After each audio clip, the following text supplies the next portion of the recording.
You're listening to WCOM LP 103.5 FM Carborough and Chapel Hill.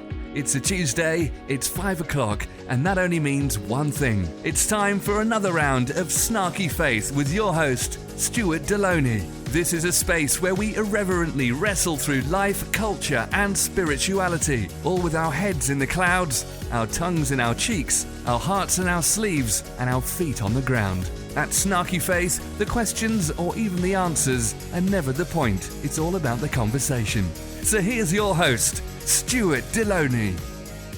Well, good afternoon and welcome to another round of Snarky Faith Radio. I'm your host, Stuart Deloney, and welcome here again for another week where we can be snarky, we can talk about faith, and tap Snarky Faith, because that's kind of the name of the show. So I hope everyone's doing well this week. And so the heart of our show today is going to be featuring a interview where I get to sit down with Damon Garcia, who is I would say a progressive Christian YouTuber, streamer, podcaster. He's a man of many talents that wears many hats that I really find has a fascinating perspective. So Damon's going to be joining us today for the bulk of our show.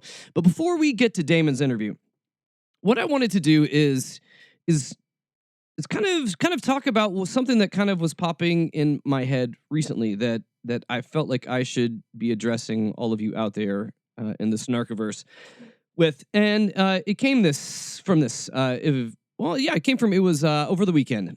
And I had a wondrous event. And it's called voting. I went out and I voted. Yay! Okay, everyone pats Stuart on the back right now. No, that's not my point. But the cool thing about it was this was the first time my son was old enough to vote. He literally, for the North Carolina primary, he will turn 18 a day before the primary. So he was allowed to vote in the early voter part of this. So it was really awesome to be able to bring him along. We had lots of good discussions about who he was considering voting and what he thought was important beforehand. And so we get there to the polling station, and I kind of went through pretty quick. Already knew what I was going to do, who I was going to vote for, and ticked off all my boxes and sent along my ballot. And then the guy that was actually in charge of the polling station, he walks over as my son begins to put his ballot in to finish, and he goes, "Son," he's like, "Are you a first-time voter?" And my son's kind of like, "Yes." And this man was just, it was a beautiful moment. So he yells out to everyone else that's there, "We've got a first-time voter!" And everyone in the room just starts applauding and clapping. And it was a real beautiful scene that probably embarrassed my son. But I loved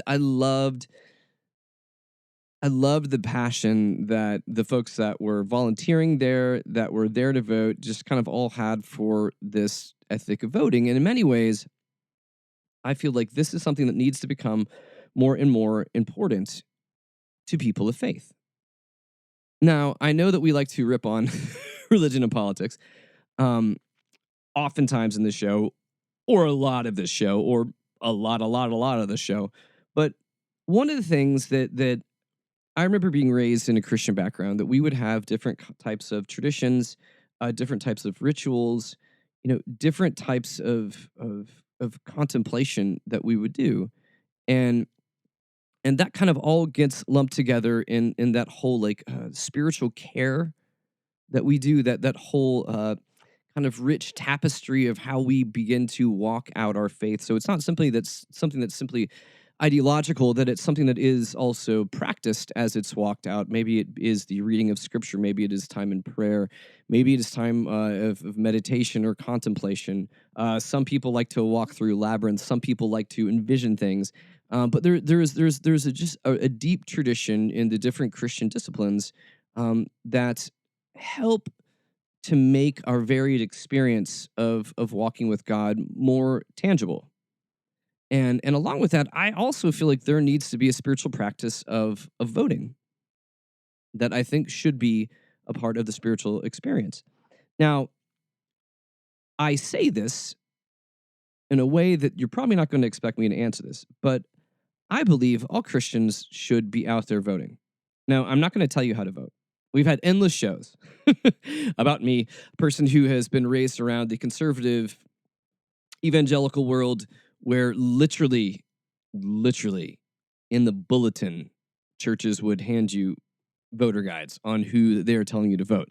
I've been in churches where they would literally bring in people to speak for the Sunday morning that were running for office, essentially saying, we endorse this person, you need to vote for this person. So I'm not talking about that kind of thing where it begins to get into the icky nature of kind of crossing over into faith and politics. But part of us and part of what it means to be a Christian should also mean that we are engaging in the community that we live in, engaging with the culture that we find ourselves in, whether it be you're in the deep south, whether you're on the west coast or the east coast or the Midwest, wherever you are, you find yourself in. Heck, if you're in another country listening to this show, wherever you find yourself in, we want to be good citizens that are engaged with what's going on in the world around us. And we are fools to think that,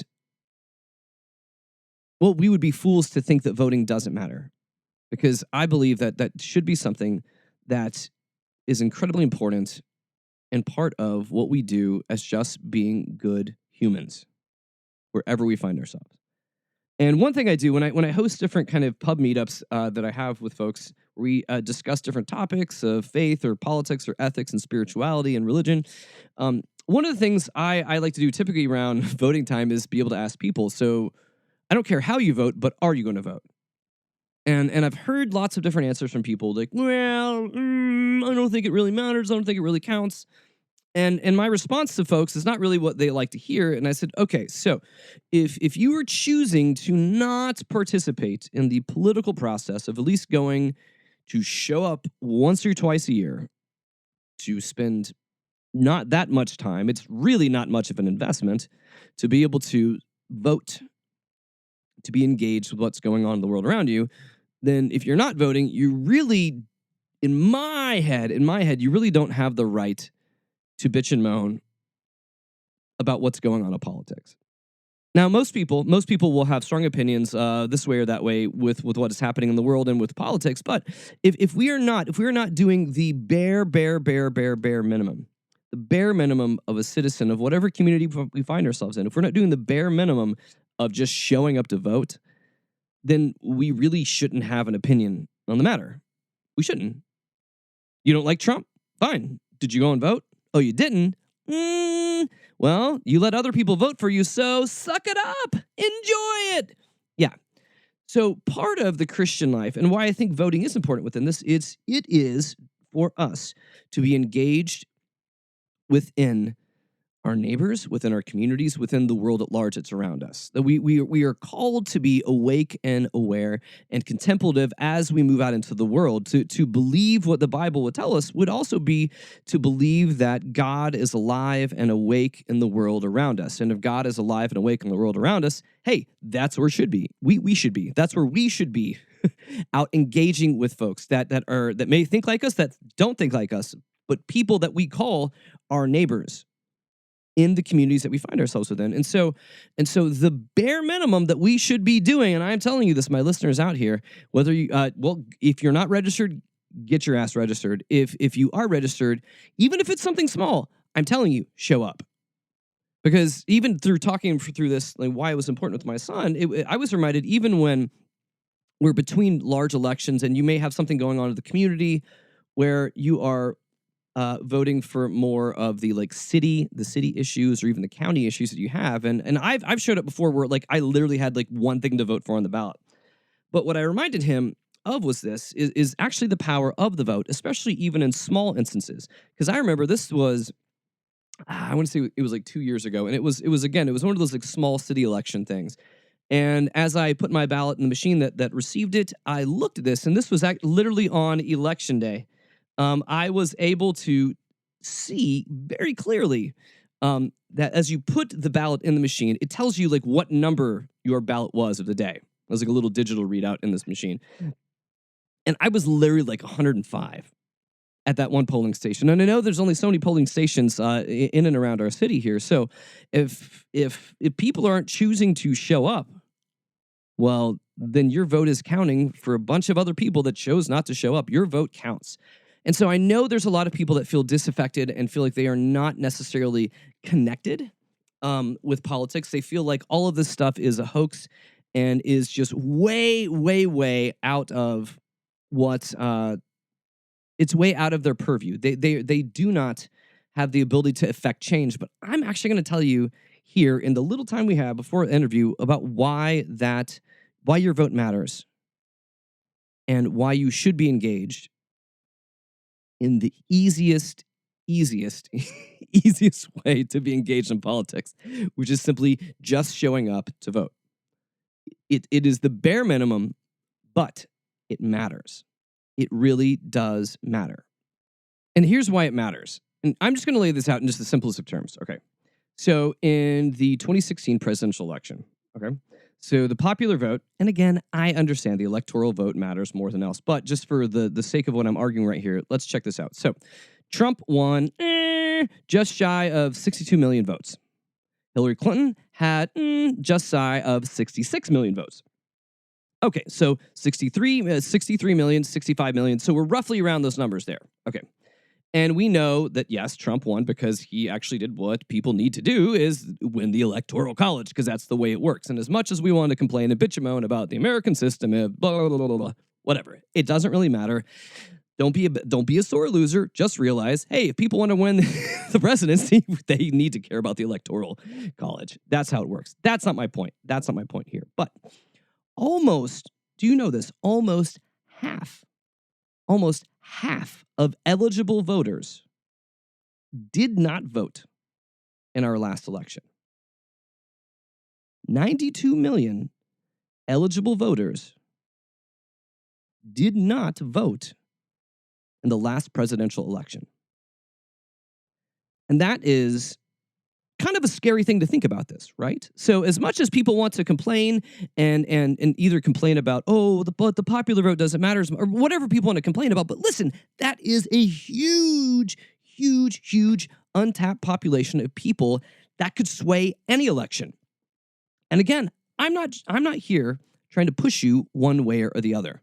I'm actually just telling you, and yes, I know what this means. Yes, I should, I mean, if anyone has listened to this show for any period of time, you know the fact that I don't love Trump. I have no, there's no affinity between us. No, there's not. But actually, I just want people to be engaged. I want people to own their opinions. I want people to own what they want. I want people to engage in the future of where our country's moving. Whether I like where that's moving or not, I would rather people be owning their decisions. Now, what they recently came out with, which is a really fascinating story, fascinating study that came out, I think it was last week, from the Knight Foundation, and they released these results called the 100 Million Project, and it's a project that where they sat down and really tried to go out, and I believe they interviewed over 12,000 people that were non-voters recently, that are non-voters, to try to figure out who they are, like what demographic is the non-voters. Well, what they found in this is actually a little bit more surprising than I thought. It's pretty much split evenly between male and female. But what you begin to see here is for the non-voters, there were of the people they were interviewing, 65% were white. 65% of voters that they interviewed were non-voters. 15% were non-voters, were white, and 15% were Hispanic, 13% were black. And what I'm beginning to see here, and you can look at it, you should actually look this up. It's fairly interesting. It's on the knightfoundation.org, and they have all like this, just the demographics and the data of what people looked like that were not voting here. And what surprised me for a lot of this, it wasn't simply about people that weren't educated. A lot of people that didn't vote had been through high school. A lot of had been through college. A lot of had graduated through college. And a lot of this really just came down to apathy. To apathy. And when you begin to see the non-voters, again, it wasn't a specific age group more than others. Besides the elderly, 56 and above were not a great group that was going out to show up and vote for potentially obvious reasons. Meaning that there may be old people that are shut-ins or cannot get out, or maybe they just don't care. But my reason for this is that I know many people feel like the machines of government do not matter to them. And I know many people feel like politicians are politicians, and politicians are going to do what politicians are going to do. But what I am also beginning to say, to see here is this, is that a simple vote, to go out and vote, if half the country is not voting, your vote is almost counting double. And I know, depending upon states and statistics, you can blow that out of the water. It's a really dumb metaphor that I'm using here, but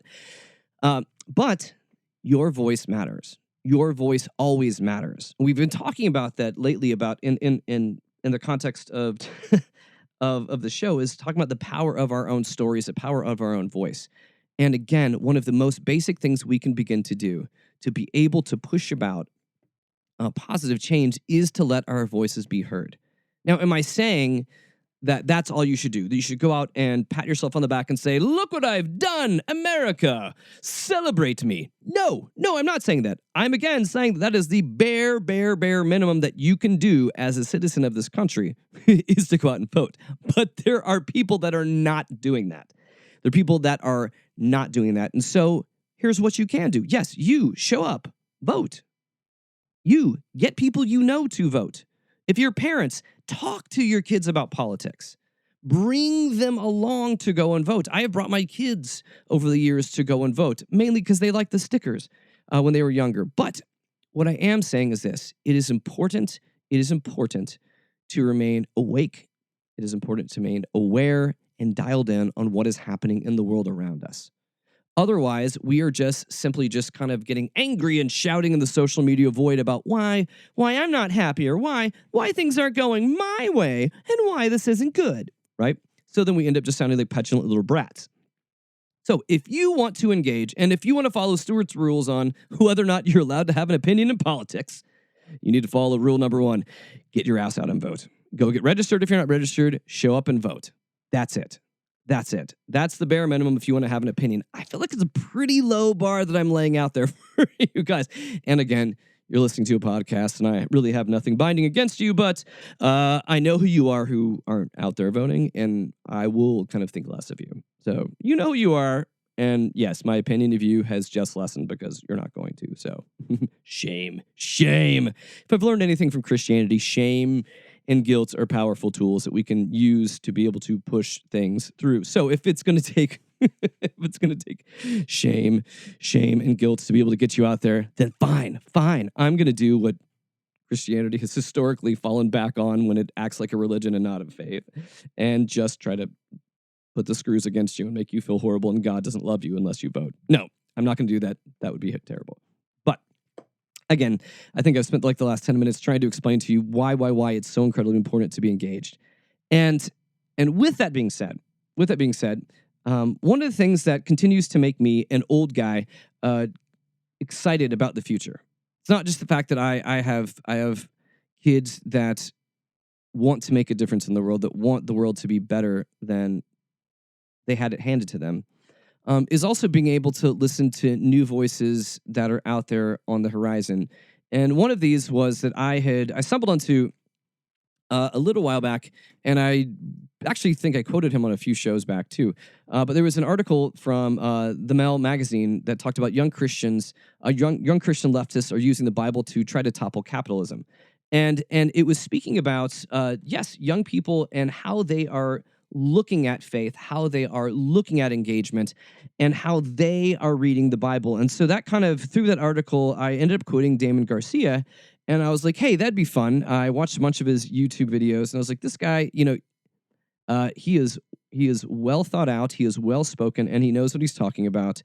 And he is much younger than me, and I love to be able to give platform to voices that I believe are interesting and are important and gives me hope for the future.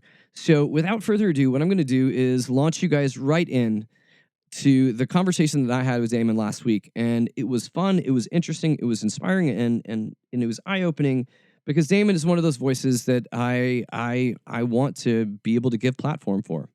So because of that, I think you're going to enjoy this. And so without further ado, let's go ahead and hop in to our time that I had with Damon Garcia.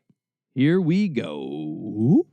All right, well, here today, I'm with Damon Garcia. Damon is one of those unique voices that I stumble across in my paths on the interwebs, and someone that I had, I believe, actually, I even read a little bit of one of Damon's quotes on one of our shows like a few weeks ago, and reached out, and Damon graciously said he would be on the show. So, Damon Garcia, welcome to our show. Hello. Yes. Thanks for having me. Now, Damon, tell us a little bit about. I want to tell it because you are a podcaster, you are a YouTuber, you stream on Twitch. So, kind of give us like a little bit of a summary of what you are doing online right now. Yeah, I'm on mostly YouTube and Twitch, and my content is usually talking about the intersection between Christianity and leftist politics. And it's usually very much influenced by liberation theology. And liberation theology was a movement started in Latin America in the 1960s and then spread from there, really just having at the center of it the God that has a preferential option for the poor. And so the church should have a preferential option for the poor. And having even reading the Bible and viewing the sacraments from the perspective of the poor and the oppressed. And so that's really like the only theology I care about these days. And so I talk a lot about that online. And people have been coming over this last year. And usually people who grew up in a conservative Christian environment and then left and then found their way into some socialist politics and then ended up finding me and are happy to hear this stuff talked about in a more healthy, responsible way. Yeah, I like how you say that, healthy and responsible too, that you are what I would do too, just to really compliment you. I feel like you do a lot of work, you do a lot of research, and you're very well spoken and even-handed when you do it. So I've enjoyed kind of being able to go through, or kind of, what is it like? I don't even know if it's officially stalking you if I'm sitting and going through your whole your YouTube channel, but yes, been watching a lot of you late night in the dark. But I don't know, but I've been really enjoying a lot of your perspective, and really the way that you are approaching faith in the world. And so I want to know a little bit about your journey, like your kind of faith journey, and what brought you to like where you're at now. Well, first of all, my parents decided that they need to start going to church when I was 2 years old because they felt like they needed to radically transform their lives because they were drug addicts and alcoholics. And my dad was in a gang in and out of prison. And then they realized a church will help us. And then they ended up going to a church that really focused a lot on deliverance ministry, and which is about the gifts of the Spirit and delivering you from addictions and maybe some grief that you need to go through, or even demons and all that. And that's what they needed. They needed deliverance. So they loved that church. It was a Pentecostal church. And then I grew up in that church, grew up with them learning how to be Christian. So that meant it was a very fundamentalist upbringing because they were at first just listening to whatever the old ladies at church said that I could and couldn't watch or read. And then eventually they figured it out for themselves and eased up a little bit. And then when I became an adult, or when I was 18 at a summer camp, I felt like God called me to ministry, told me I should be a pastor, which was interesting because I felt like that's not where my life was headed at all. It was not something that interested me at all. And then I slowly started to get other people telling me that I should be a pastor, and they feel like God is calling me to that. And then I realized that that actually is where my passions totally fit and are fulfilled the most. I just was afraid that I would be like other pastors that I had met. And then I felt like, oh, no. I'm called to be a minister different than any other one I've seen. And that's why I was born, and if you wanted me to be like someone else, then I wouldn't have been born. So that helped me go full force into it and study to be a minister. I was in a discipleship program, took some Bible college classes, and got a lot of experience to be an ordained minister within that denomination. But the more I studied, the more I felt like I didn't agree with their theology, and I didn't agree with all of evangelical theology as I studied church history and doctrines and other religions. And actually, when I first got how I first got some of my progressive theology beliefs was looking at the Bible college textbooks, and they would talk about a certain belief, and they would first list, here's how this group is wrong, here's how this other group is wrong, and then here's the right one. And some of the wrong ones felt like they made way more sense. And so that's how I first started learning other types of ways of approaching this stuff. And then I just kept going until I outgrew it. And then and then I was a youth and young adults minister for a few years. And then I was about to get my pastoral license, and that would have resulted in me in an interview answering their questions. And I felt like at that point I couldn't really hide anymore because I had to straight up answer all their questions. And so I knew I had to leave. And in August 2017, I left my job as the youth and young adults minister. I left the church that I grew up in, and I left all of evangelicalism the same day. And then I felt like, okay, now I could be honest about the progressive theology I've discovered. And I started on YouTube talking about progressive Christianity. And then over time, I decided to be more specific and talk about particularly leftist Christianity, which leftist stuff that's where you start to get into economic injustice. Usually progressives are a lot about social injustice. And so when we talk about economic injustice, then we start not only critiquing sexism and racism and homophobia, transphobia, but also capitalism. And so that's where I've ended up. And it's all felt like I just kept growing using the tools they gave me for spiritual growth. And I just kept growing past the ceilings that they had set up so that you don't go too far. Which is funny. I love how you said that you outgrew them, but it still for you felt like it was on a similar trajectory. Yes. Oftentimes when they look at people, because I mean, in my own weird way, have been my story is very similar to yours, where you kind of, in order to keep growing, you have to leave, and to stay here, you have to almost shrink down and stop thinking so hard. Yeah, and it's people hard. don't talk about that. People don't talk about the Christians who leave Christian communities for Christian reasons. And there's a ton of us. Well, and the way that the church community oftentimes can deal with you, they're treating you like you somehow took like a hard right turn in your faith, and you're like, no, I'm pretty much on the same line I've been on. Like, if you know me, this kind of just makes sense. Yeah. But it makes people uncomfortable. Was it hard for you to be able to walk away from the church, like a church that your family was part of, and you probably had a lot of relationships with and community are in there as well? Was it hard? It was hard, yeah, because of all of the relationships I had. Also, I had like a trajectory I was on, I had a path. I was going to be a pastor. I was going to do all this stuff. Like, I think about my future a lot. So that's what I was constantly imagining. And then it all just got cut off, and the slate just wiped completely clean. I didn't know what I was going to do for a bit, and I had to reevaluate everything. And I lost like so many friends.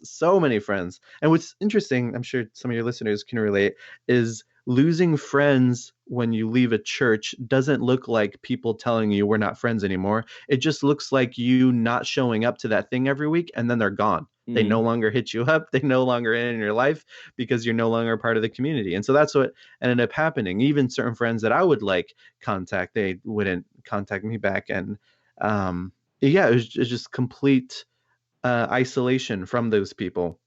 What's funny is I actually thought when I was leaving that I had a ton of pastor and minister friends. I thought that some of them would see what I was doing and then contact me and try to challenge me on things. And none of them have. No. Zero. Same for me. They're just like, all right, just move on. Exactly. I actually talked to an old ministry friend. The only reason we're talking is because he had left ministry too.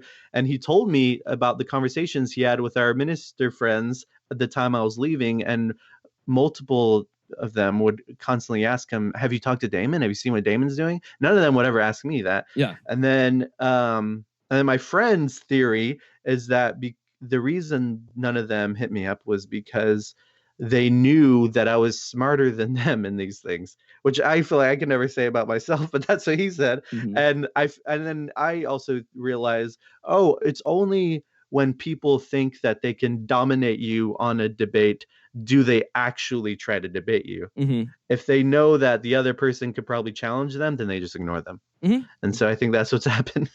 Oh, it is. But it's hard. But also you said this, but I think that fits into part of your journey away, because you'd said that when you even had a desire to be a pastor, you said, I wanted to be different. I like almost in the way you're saying this, I knew the mold of what it looked like, and I didn't want to be that. And it seems you continued with that. And it seems like one of the things, like you'd mentioned earlier, one of those things that really opened your eyes was liberation theology. And so I want to talk a little bit about that too. Like how greatly has that impacted you, liberation theology too? Well, I think the more I studied all this stuff, initially when I started learning theology and church history, I loved like getting into debates with friends and like exploring all this obscure theological concepts. And I had friends around me that loved it too. And then eventually it started to get really boring. And I started to think, well, how does, for example, the low income single mother who's struggling to get food on the table, what does she need to hear? And I realized all these obscure theological concepts I was debating with friends are completely irrelevant to someone like that. And that's actually most people. Like, I realize these are the rare people who are interested in the obscure theological concepts. And then I started to just look for theology that had something to say to very practical issues, and I ended up discovering liberation theology. And what really turned me onto it was the way that the Bible should be read from a narrative standpoint, and realizing that the entire Bible is about a tribe oppressed by empire after empire after empire, and God is always on the side of the oppressed. And it's something that becomes so clear when you could step back and see the entire Bible. And it's something that eventually I realized, no, this is just the Bible. This isn't a unique reading of the Bible. This is the Bible. And then eventually with liberation theology, I ended up feeling like this is just theology. It doesn't even feel unique anymore when you start to compare it to the kind of stuff Jesus was talking about. And so it's been really helpful to keep things grounded and earthly and about human bodies. And I think that's also something that people want to hear these days, instead of trying to talk to people about deities from outside the earth and with this otherworldly plan. Well, it is very much like evangelicalism has really become about escapism theology. To where like, oh, it's all about us getting the hell out of here. As opposed to God, like the whole nature of the incarnation is that God is with us. That God is here, not there. Not that we somehow need to put all of our hopes in just getting the hell out of here, because that leads to a lot of bad thinking. But when we talk about liberation theology too, this has kind of been, what was it? It's a movement from like the early 1900s. The 1960s, actually. Oh, so the 60s? Okay. Yeah. Okay, thank you. And in response to Vatican II, actually. So I'll say real quick, Vatican II happened, which was the Catholic Church deciding what are some changes we need to make to the Mass in order to respond to pluralism. And that encouraged bishops all over the world. Okay, what kind of changes should we make? And the bishops in Latin America were like, well, our context isn't really pluralism. It's severe poverty and underdevelopment. So what would we experiment with, and how would we change things in response to that? And that's what they ended up doing. So how do you see this? How do you see this working out too right now, like in the digital age that we're in? Because you're mentioning the idea that that the Bible continues to speak to those that live in the shadow of the empire, and right now, in a certain way, you could look at it, it feels like Christianity has hit the apex of the empire with our the orange Messiah that's on the throne right now, and in the age of Trump, it feels like this is all that the religious right has ever wanted has finally kind of come to fruition. Like, yay! Now we can oppress people. But how do you see this? Like, where do you see this speaking well right now? Well, I feel like I'm inspired by the entire radical stream that has existed throughout Christian history. And liberation theology, like I said, it ended up capturing something that was always there, and it's like the only reason it had to become a distinct theology was because of all the colonizer theology everywhere. And really, it was just trying to recapture what the Bible said and what Jesus was about. And so I look back also throughout church history and look at people like Saint Benedict of Nursia, who after the church became a Constantinian church, and Saint Benedict left because realized it became something else, went into the desert and started a whole order within the desert. And I also think of people like Saint Francis of Assisi, who during his entire life was the Crusades. And he decided to live differently and dedicate his life to poverty and to serving the poor and the sick, and started a whole order called the Lesser Brothers that were dedicated to that. And during his lifetime, if you asked him, what is Christianity? You would point to the Crusades, but he was choosing to live differently. And even within the last century, I think of people like Bonhoeffer, who was against the Nazi church and started the Confessing Church and ended up being in prison and killed for it. And Dorothy Day, who started the Catholic worker movement, a bunch of Christian anarchists, and MLK, who did what he did with it. And he was a socialist too, and that people don't really talk about. Like the next phase of the civil rights movement was tackling economic problems and critiquing capitalism. And so there is a whole stream that I look at and I feel like I am attached to, that I'm following within historic Christianity. And during that, they've served as basically a base note throughout Christianity, to remind people of the radical nature of this thing.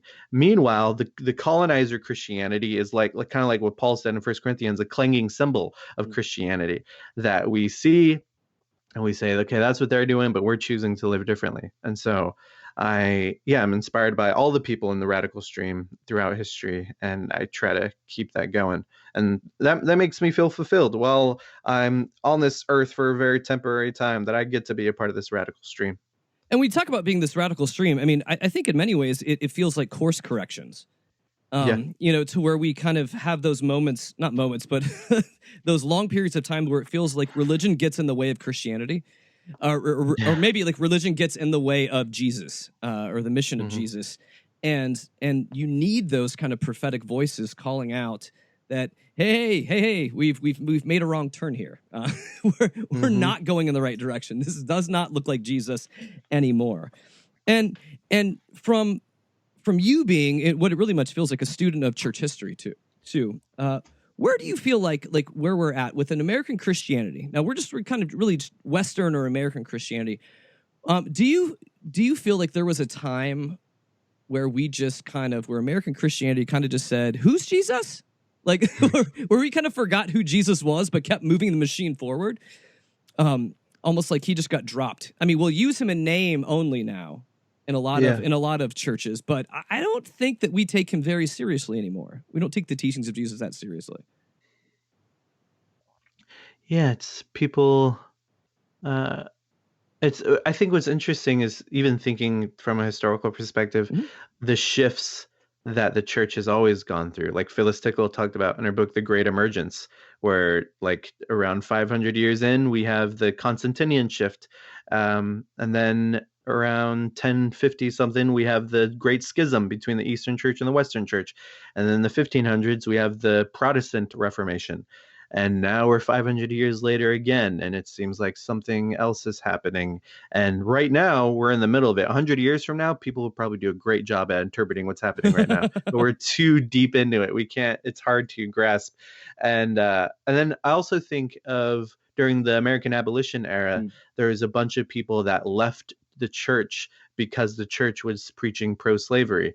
And this group was called the come-outers, and people, even like in newspapers, people would write about certain people and then they would even call them, and they're a come-outer.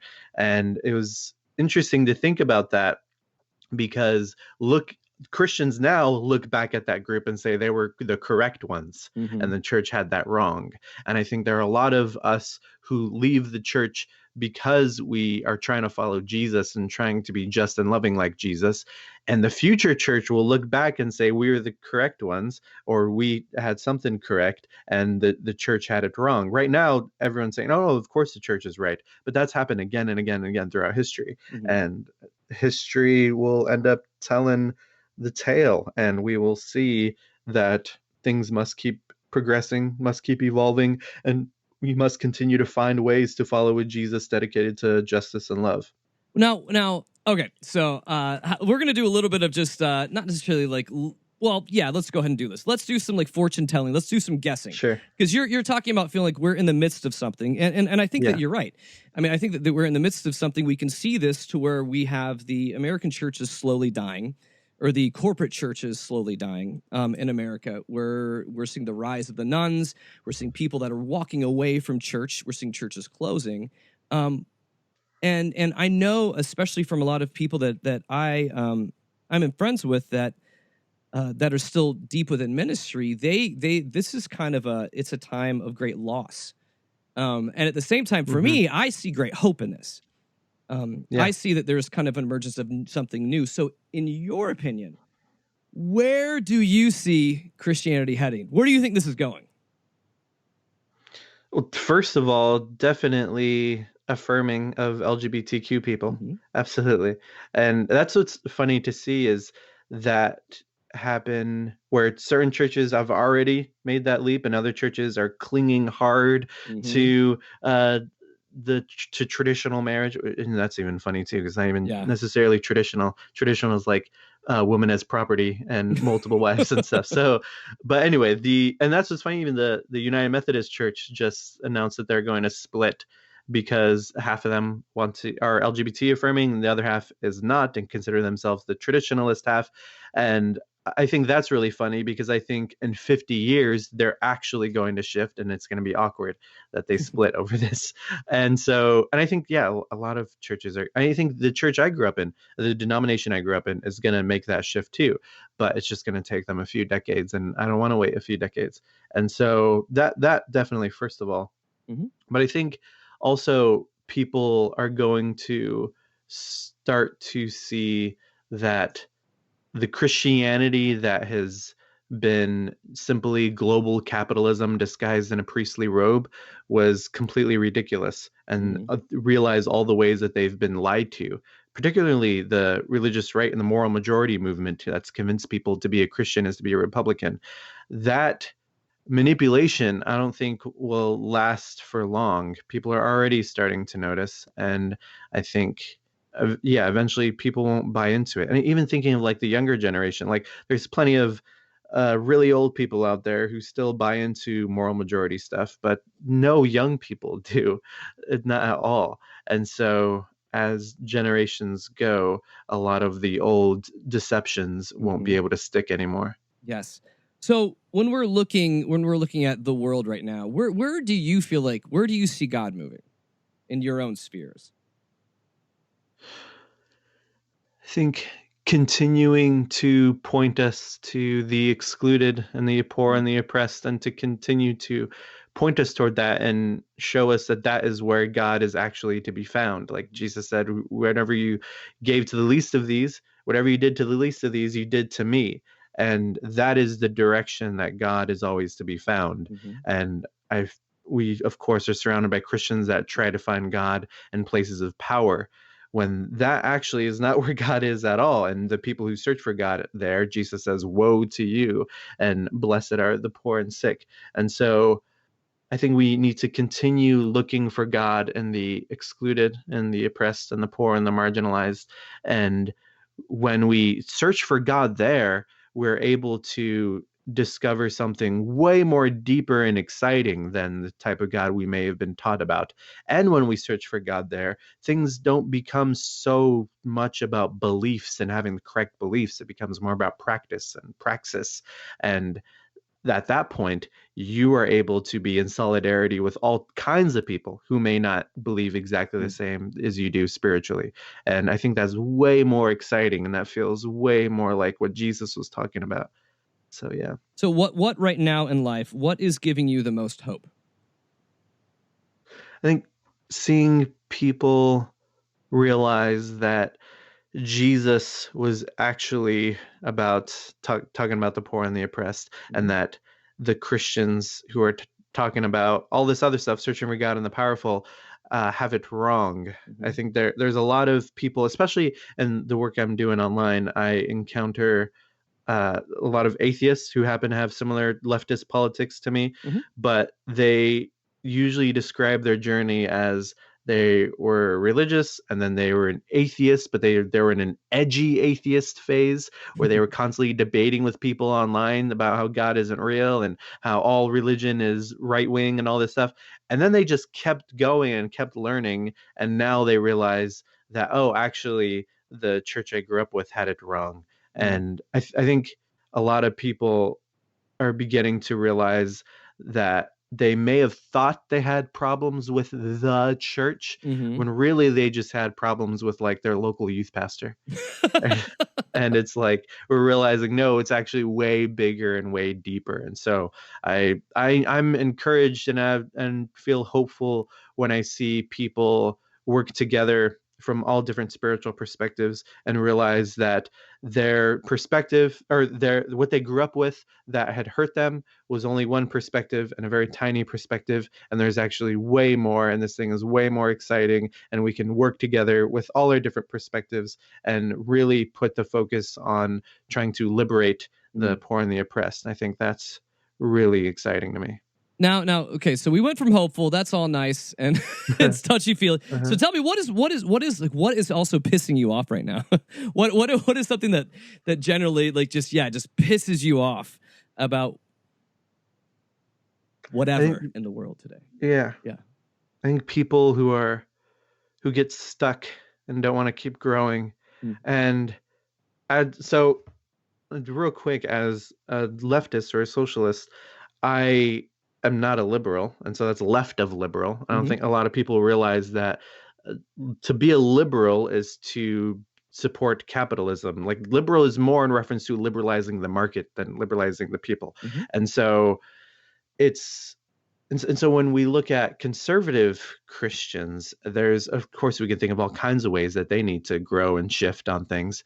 But then I also get frustrated with Mm. liberal Christians who think that everything's A-OK now because they check the box on all the social justice issues where Mm. I'm anti-racist, I'm anti-sexist, I'm pro-LGBTQ, and now I'm good, and I'm especially good because I look different than those conservative Christians. Mhm. And yet there's still a mind prison that is within liberalism as well, liberal Christians who they're not able to explore outside of that, Mm. realize that there's a whole bunch of room to explore left of liberal, all kinds of people where we start to actually critique the entire capitalist system, Mhm. where we realize the answer isn't getting just more female, gay, trans people as CEOs, but questioning the entire power structure that puts CEOs at so much more of a higher power level than everyone else.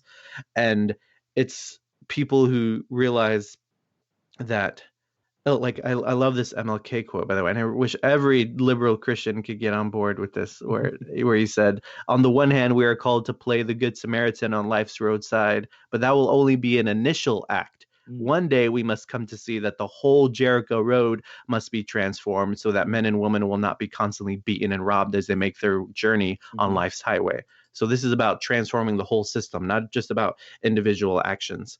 And so yeah, it pisses me off when I see people refusing to grow because they just look at people who are more regressive than they are and think, well, at least I'm not that.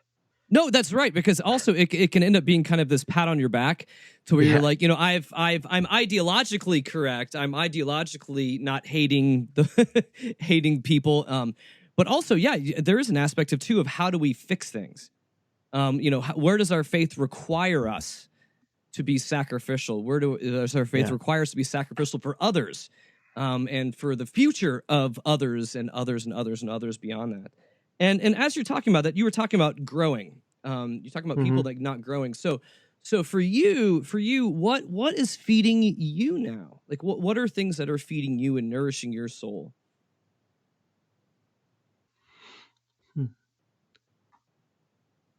It's funny. I think just seeing people grow has always fed me. Like when I Mm. was a youth pastor, that was an amazing job because I always felt like I had a front row seat to people's growth, and teenagers are growing all the time in all kinds of different ways. And got a front seat to that, and it was always constantly inspiring me. And so I'm inspired when I can see Christians grow from all the ways that they need to grow, Mm. whether it's like just be a little bit more kinder to others and consider the marginalized, also people growing to consider economic injustice. And then I'm just inspired to see people grow outside of Christianity and be able to um, be more welcoming and inclusive of other people that they thought were previously excluded. And I'm inspired to see that all over the place and to see people just wake up to that. And I think there's a lot of us, and there's a lot of stuff out there that tries to talk about how divided we are. Mhm. And by the way, people need to realize all this media out there that constantly talks about how divided we are is trying to divide us even more. Mhm. It's trying to tell you, look how divided we are. The other side hates you. Now listen to me only. That's Mhm. usually the message when people constantly talk about division. And I think there's a lot of people waking up to that and realizing that actually we can agree on basic things like we all need space to survive. Mhm. And so I think that's really inspiring to me too, and we can start conversations there. Mhm. Excellent. Well, Damon, thank you so much for your time today. So, if folks are listening to this and say, "I want to know more. I want to see more of Damon Garcia," how do they do that? How do people go and stalk you online? Yeah, for sure. You can check me out on YouTube, youtube.com/Damon Garcia. And then you could check me out on Twitch and Twitter and Instagram at Who is Damon. So twitch.tv/Who is Damon.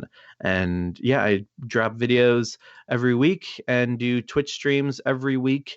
And the Twitch streams are really interesting too, because that's full of people in the chat who are also like realizing things in real time. And that feels really cool to see. And people like even trying to find healing from old conservative evangelical environments Hmm. live in real time. It's really cool to see. So yeah, and check out my videos, talk about all kinds of stuff about liberation theology, leftist politics, and culture. And yeah, just check it out. Well, Damon, thank you so much for being on the show today. I look forward to your new content and would love to have you back on sometime. Sure, I'd love to. Much thanks to Damon for being on the show. You should check him out, like we mentioned. YouTube, Twitch, Twitter, Facebook. Just look up Damon Garcia. You'll find all of his goodness there. And while I'm telling you places to go, for my earlier monologue, diatribe, whatever you want to call it, I mentioned about getting registered to vote. Go to vote.org, where you can register to vote in less than 2 minutes. Or you can also check your registration, make sure that it is up to date and good. You can also, I discovered that this year, it was very, very helpful for me, was going to vote411.org. You put in your address, and it tells you everything that is on your ballot. It tells you about the different candidates and all their information there. I found it very interesting, so I actually kind of could go and know more about even the smaller elections that were happening in my community. So there, that's my spiel. So vote, do your due diligence, do your basic civilian job rights. I don't know what you want to call it, but yeah, either way, get your ass out and vote. Yeah, I think it's what you need to do. So before we end, I wanted to leave you with this. And this is a liturgy. This is a liturgy for voting. A liturgy, technically you call it from A.E. Graham, a liturgy for Election Day. And as we are in this time period that we're stepping into, soon to be stepping into Lent, I am going to give up BS for, for this year. You're only going to get honesty from me from here out. But what I wanted to do is kind of just leave you with a little bit of a meditation, a little bit of a liturgy about why we need to continue to be awake and engaged. And so it goes this way. It says, "Forgive us for thinking your love is a zero-sum equation in which we are held harmless in loving only those who think, speak, and vote like us. Forgive us for refusing to let go of the hopelessness found in cold hypocrisies and bold untruths. Forgive us for painting in the light of partisanship and fear your call to love your children. Forgive us for tending poorly to one another, separating one from another, and dividing prematurely those worthy and those lost. Give hope to us, O Lord, that these days are not unknown to you. as we powerfully proclaim that you are not a God of darkness and chaos. Let us, with steadfast hearts, participate in this beautiful exercise of democracy. Give love to us, O Lord, as we deepen our need for one another. Remind us that you, not our candidates, are the fount of all holiness. And let us recall with humility our own sins as we remember that all are welcome at your table. Open our hearts to the new days, new leadership, and new ideas as we pray for those who begin the work of directing this country. Give us courage, O Lord, as we act with scrutiny of word and deed towards those whose names are listed on ballots and heard in our conversations and spoken in our homes. Guide us as we separate what is good, beautiful, and true from the rubbish and noise of all that inevitably will come. Ignite us with a holy desire to carry out your work, regardless of the outcome of this day. And give us mercy, O Lord, to lose with dignity and win with compassion, remembering that all of those in the ballot are made in your image. And let us rise again tomorrow and tomorrow and tomorrow with an urgency to feed the hungry, give drink to the thirsty, clothe the naked, bury the dead, and shelter the traveler, comfort the sick, and set the captives free. So as you go out into this world today, may you go out with the holiest amount of grace and snark and peace. I'm out of here. Catch you guys again next week. Peace! WCOM is listener-supported community radio, and Snarky Faith is only possible through our sponsors. Lumen, a spiritual community of seekers, sojourners, question askers, doubters, and skeptics, is a collective of fellow travelers that embrace the truth that all of life is sacred, hope is real, and tomorrow can be a better day than today.